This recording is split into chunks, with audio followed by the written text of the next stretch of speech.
বয়সটা শুনেন। সাহাবারা বিশ্বনবীকে কখনো রুকানার কাছে যেতে দিত না। রুকানা যদি বক্সিং মেরে বসে তাহলে বিশ্বনবীর মানিজ্জত নিয়ে টানাটানি।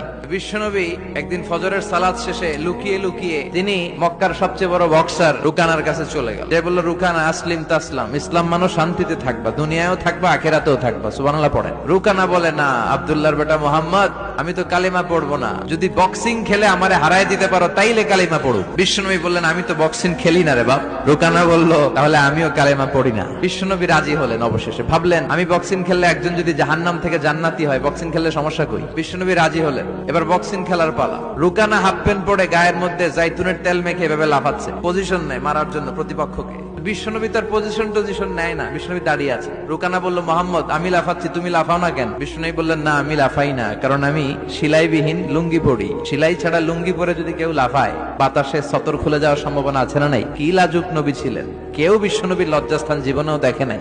রুকানা বলে, মোহাম্মদ তুমি মারো। বিশ্বনবী বললেন, তুই মার, কারণ আমি মারলে ওই মায়ের হজম করার ক্ষমতা তোর নাই। বিশ্বনবীর এক হাতে জান্নাতি 40 জনের শক্তি ঢুকায় দিছে কে?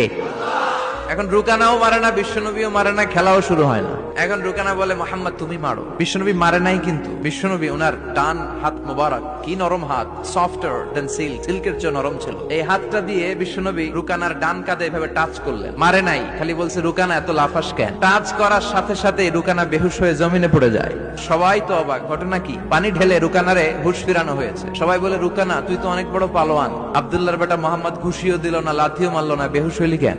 রুকানা বলে, আরে তোরা তো দেখোস নাই, তোরা দেখেছিস মোহাম্মদ হাত দিয়ে ধরেছে, আমার মনে হয়েছে বিশাল পাহাড় এসে কাঁধে চেপেছে।